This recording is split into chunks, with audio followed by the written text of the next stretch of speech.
राज्याचे उपमुख्यमंत्री अजित पवार यांच्या अपघाताचा एक नवीन व्हिडिओ समोर आलेला आहे।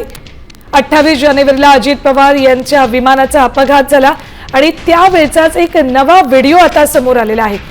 तब्बल 14 दिवसांनंतर हा व्हिडिओ समोर येतोय। कालच रोहित पवार यांनी या अपघातासंदर्भात एक पत्रकार परिषद घेऊन गंभीर आरोप केले होते। हा अपघात नसून घातपात आहे असं त्यांनी म्हटलं होतं। आणि त्यानंतर आज आता अजित पवारांच्या अपघाताचा हा नवा व्हिडिओ समोर आलेला आहे। अपघातानंतर दुसऱ्या दिवशी त्याच दिवशी एक सीसीटीव्ही समोर आलं होतं। त्यातून त्या सीसीटीव्ही मधून उजव्या बाजूचा तो सीसीटीव्ही फुटेज होता। आज मात्र थोड्या दूरचं हे सीसीटीव्ही फुटेज दिसते। थेट विमानाचा स्फोट होऊन आग लागतानाची ही दृश्य आहेत। या अपघाताचा हा नवा व्हिडिओ समोर आलेला आहे।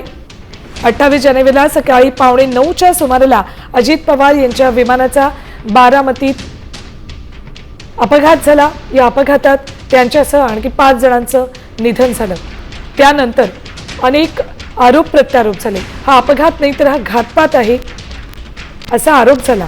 काल रोहित पवार यांनी या संदर्भात पत्रकार परिषद घेऊन अनेक प्रश्न उपस्थित केलेले आहेत या अपघातासंदर्भात। त्यामुळे हा अपघात नाही तर हा घात झालेला आहे असा गंभीर आरोप रोहित पवार यांनी केला। आणि त्यानंतर आज हा एक नवा व्हिडिओ समोर येतोय। थेट जाऊयात आमचे प्रतिनिधी विशाल सवणे यांच्याकडे। विशाल, हा नवा व्हिडिओ अपघाताचा समोर येतोय।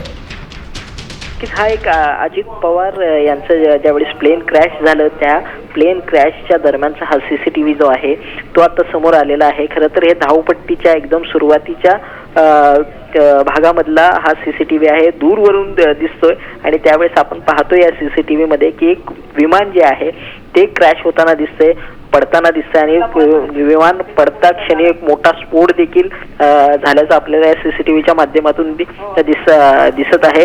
या अगोदर जे 2 सीसीटीव्ही होते ते एका दुकानाच्या इथले होते, मात्र आता थेट एअरपोर्ट परिसरात असणाऱ्या एका सीसीटीव्हीच्या माध्यमातून आपण हे व्हिडिओ जे आहे ते समोर आल्याचं आपल्याला दिसून येते। त्यामुळे या सीसीटीव्ही वरून आपण अंदाज बांधू शकतो की हा किती भयंकर मोठा अपघात जो आहे तो झाल्याचं आपल्याला दिसून येतंय।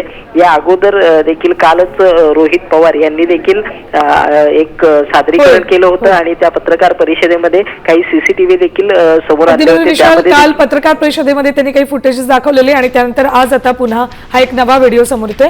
धन्यवाद संपूर्ण माहितीसाठी। अजित पवारांच्या अपघाताला तब्बल 14 दिवस होऊन गेले, त्यांचं निधन झालं आणि त्यानंतर हा व्हिडिओ समोर येतोय।